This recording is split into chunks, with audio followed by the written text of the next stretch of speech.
before we dig into the show, there is a piece of talking about pop culture. Man, there is a historical record of a moment in pop culture time that we want to bring to your attention. Yes. Now, to be fair, this was something that was not necessarily brought to our attention because I knew about it. Oh, yeah. Absolutely. We got like an alert. Right. You need to watch this now. You need to watch this now from our longtime friend of the show, Toya Haynes. Yeah. What's up, Toya? The Greatest Night in Pop documentary on Netflix, which details the night back in 1985 when about 40 pop stars at least got together and produced in one night. Yeah. We Are the World. The legendary song that was put together in fighting hunger in Ethiopia. This is a documentary where they gather a lot of the stars that are still with us from that day, and they tell their recollections of just the recording.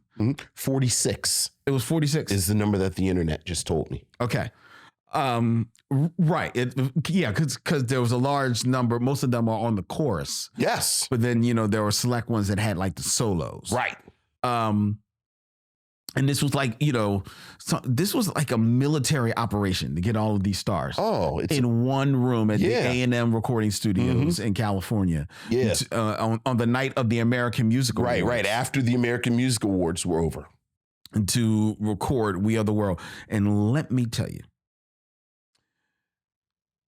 Toya never steers us wrong. When she tells us we need to watch something, we need to watch it. And when she had told me that we need to watch this, I was actually just about to fire it up. And within a half an hour in, I text Vincent, oh yeah, you got to watch this before Tuesday. Yeah. Oh yeah. Because this was something, man. It did. This was this was quite an event that was captured. Quite an event.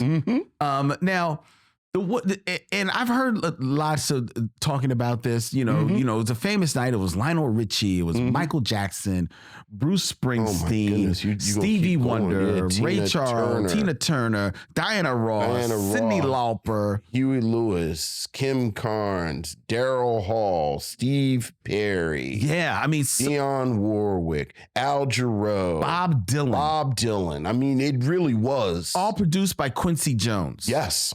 An amazing night that was put together on the impetus inspired by Bob Geldof, who had done, I think, like a few months earlier. Right? Do They Know It's Christmas? Do They Know It's Christmas?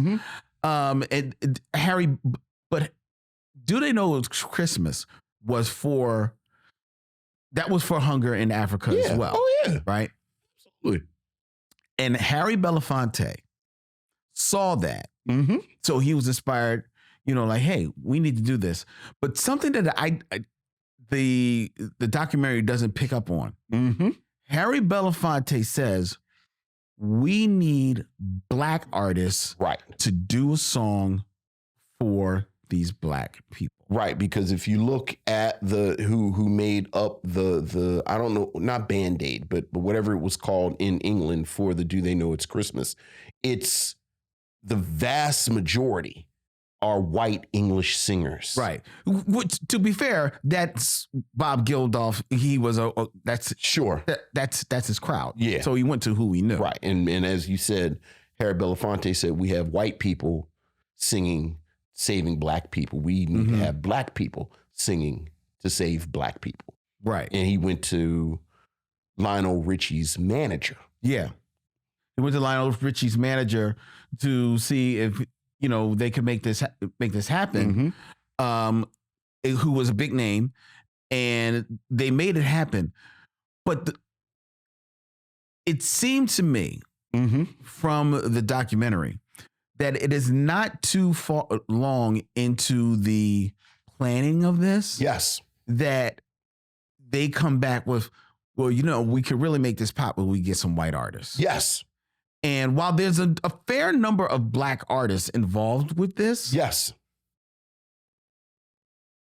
There's a fair number of white artists involved with it as well. And it seemed like the idea of it being black artists shifted really quickly and real easily. Or really definitively. Yes. Like I got the sense, talking about what is and is not in the documentary, I got the sense that there was a room where it happened, where Harry Belafonte and some of the players went in the room, mm-hmm. and the concept was it was going to be black singers, and when they came out of the room, it was what we ended up with. Right. We're going to get as many black singers as I can get. Right. And as people who watch documentaries, we often say it's sometimes more fascinating what's not in the documentary than what is in the documentary, because they say it very matter-of-factly, very kind of let's move on to the next thing. Mm-hmm. And then it never, but I agree with you. Go ahead. Yeah. So that hit me. Mm-hmm. There's a number of takeaways from, oh my goodness, from this documentary. We clearly are going to have to do an episode on this documentary. Toya has already booked herself for the episode. Yeah, so before you ask all the rest of you, right? Toya it's got your seat. Right. She's got the third seat. She's got the third seat. Mm-hmm. But there were a couple of takeaways.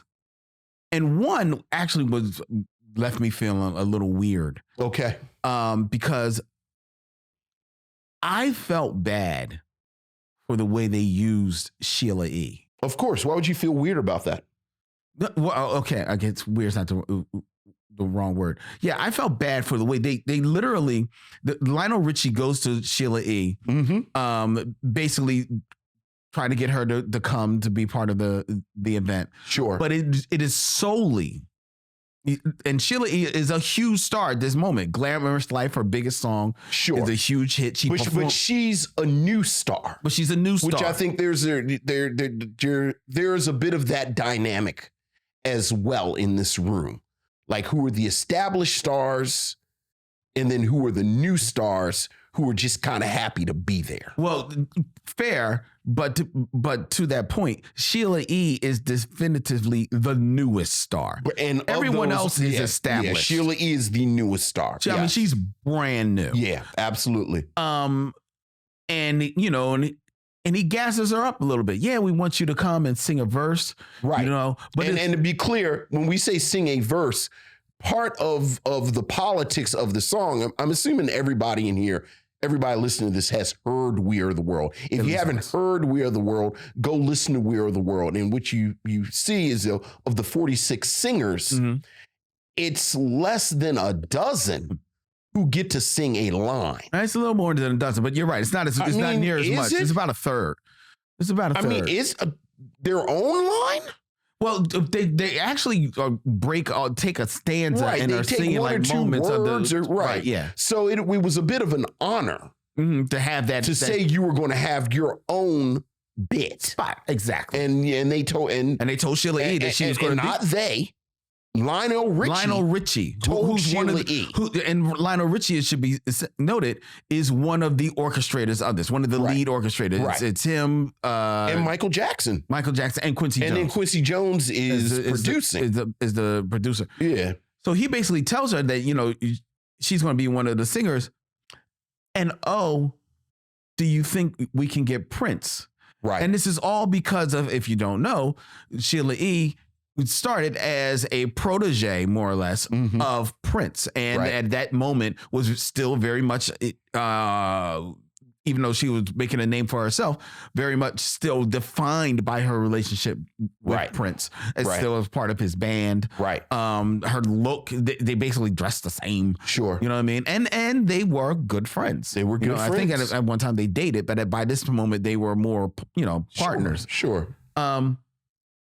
And the documentary, this is one thing I will credit it with, leaves in there when Sheila E. basically notices they're just keeping me around Exactly. hoping that Prince is going to show up. Exactly. Even though she already knows he's not coming. Exactly. Because Prince had made clear he didn't want to participate like this. Prince said that he would write a song, and he did write a song. Like if you have the We Are the World single, the B-side is For the Tears in Your Eyes, which he wrote for them. But he said, I don't want to sing. I don't want to do this. And they kept trying to get him in there. Yeah, and he's like, no, I'm not gonna. Right. I'm not gonna do it. So I actually thought that was interesting that they didn't leave that there. Yeah, leave that bit in there. It was not interesting that they didn't mention the fact that Prince wrote a song for them. Now, like they made it seem like he was like this prima donna and didn't do anything at all. And this is sort of like, I guess it's sort of music nerd knowledge, but like this is very common knowledge that Prince actually wrote a song that's on the B-side. It's music nerd knowledge, but the thing is that when you're doing a documentary, and this is my problem, and we've mentioned it before, with especially now the proliferation of documentaries that are more or less being done by the person who's the subject. Right. So now they have control of the narrative. Right. So as much as you're saying, we're giving you a peek into that night. And to be fair, you know, you're getting a fair amount of behind the camera of what happened. Golden.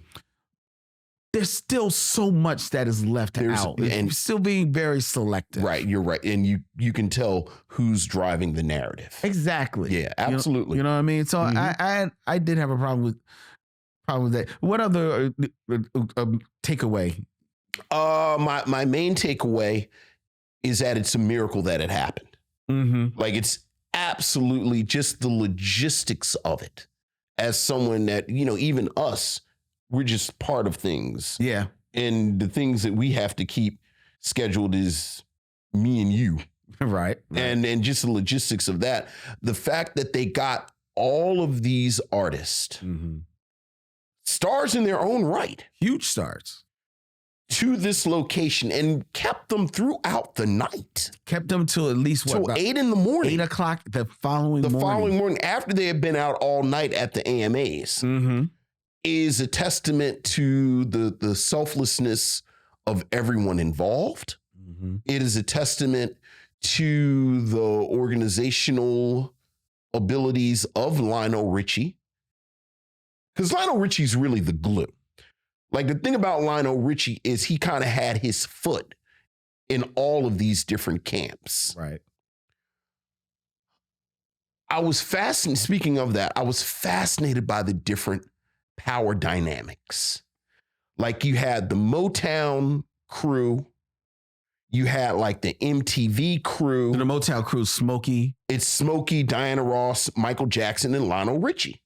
You've got the pop crew, which is Lionel Richie, Michael Jackson, you know, Cyndi Lauper, all of that. You've got the old guard, which is like Bob Dylan, Ray Charles, Quincy Jones, Dionne Warwick. And it was fascinating to me watching how that all interacted. You know, one moment in particular, when Michael Jackson is, you know, and I love, between this and This Is It, I love passive aggressive, but kind of aggressive Michael Jackson, where he's making suggestions, but he's making them with an iron fist. And some, even when the suggestions aren't good, like I love the fact that Smokey Robinson is a voice that can cut through all of it. And he says, you know, I've been knowing Michael Jackson since he was 10 years old. Like I'm not intimidated by Michael Jackson. Yeah. I know him. So like he's the one that could say stuff to Michael Jackson and Stevie Wonder, put a pin in Stevie and these people. So that was fascinating to me. Other thing that's fascinating to me is something that we talked about a few weeks ago when we were talking about Boxing Day and sort of the difference between the caliber of singers. Oh, yeah. Pre and post the video age. And we were talking about black singers. But baby, you can tell who was a star before videos and who was a star after videos with the people in this documentary. Steve Perry is not for the play. Nope. white teenagers been making bad decisions because of Journey songs since the 70s. Kenny Loggins. Kenny Loggins is not a toy. Kenny Loggins been doing it, so Kenny Loggins gets up there, does his thing. Daryl Hall is so good at what he does, black people don't even think Daryl Hall is white. That's very true.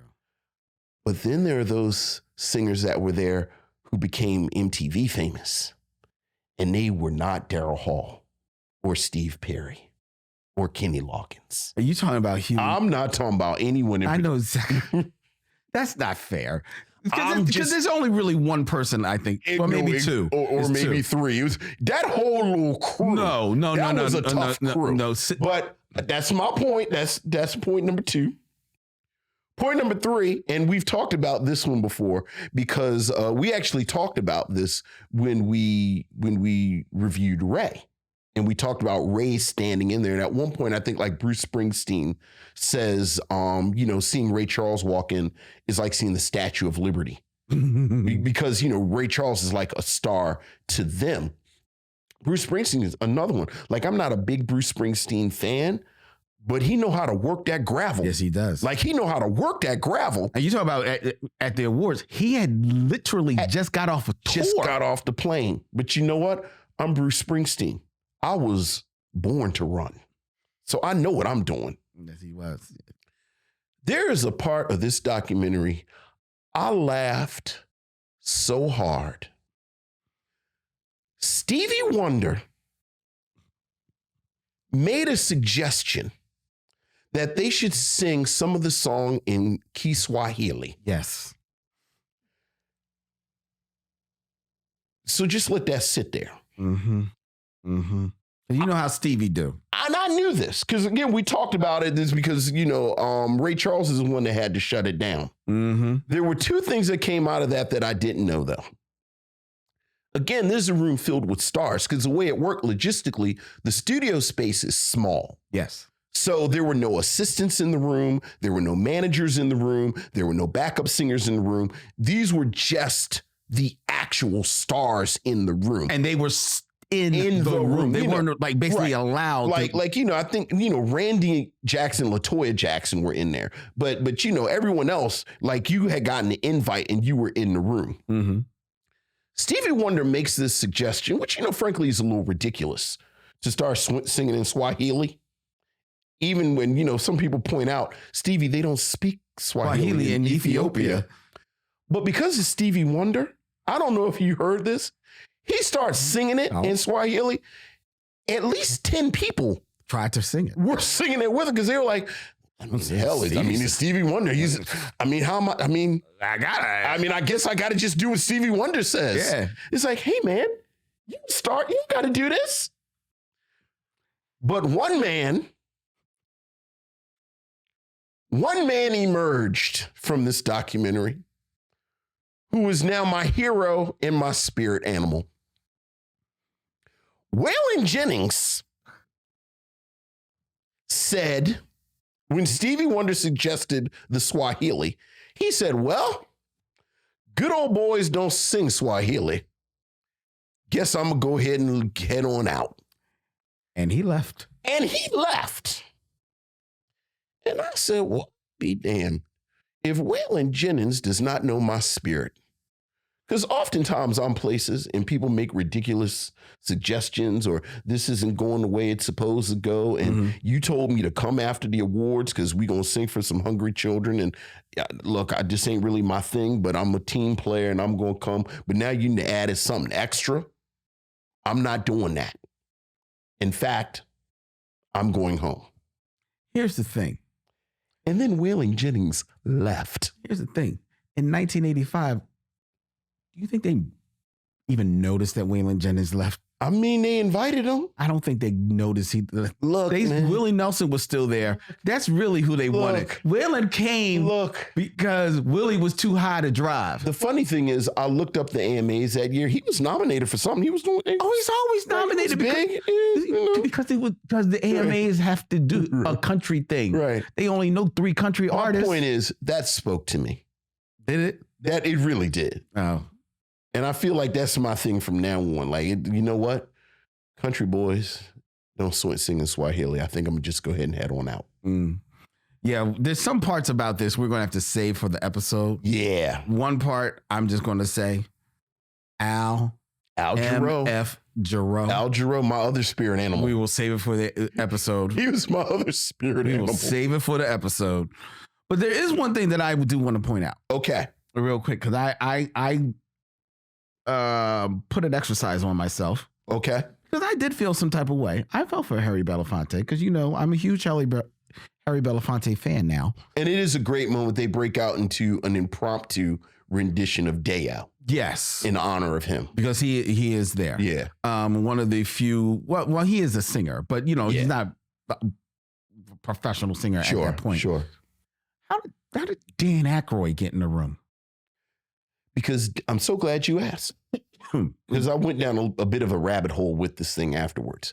Dan Aykroyd had like a top 10 album of blues songs. Anyway. Asked and answered. Okay, answered. I mean. But I started thinking about this. Okay. I started thinking about Harry Belafonte's original, you know, idea of black people, black artists helping black people.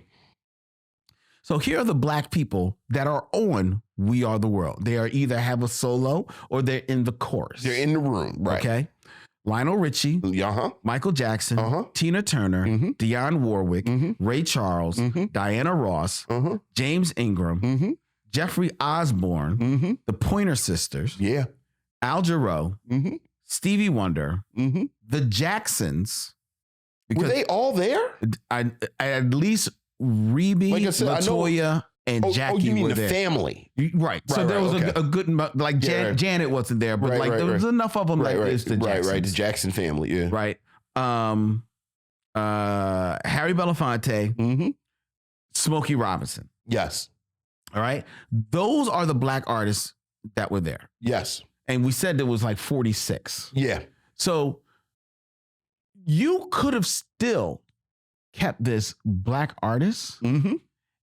And I think it could have been just that as powerful. Maybe you don't get the pop because you don't get Bob Dylan and Bruce Springsteen and everything like that. But interesting, in 1985, and looking at the charts from 1984, I did the of same who else who could have been on and was not there. Was not there.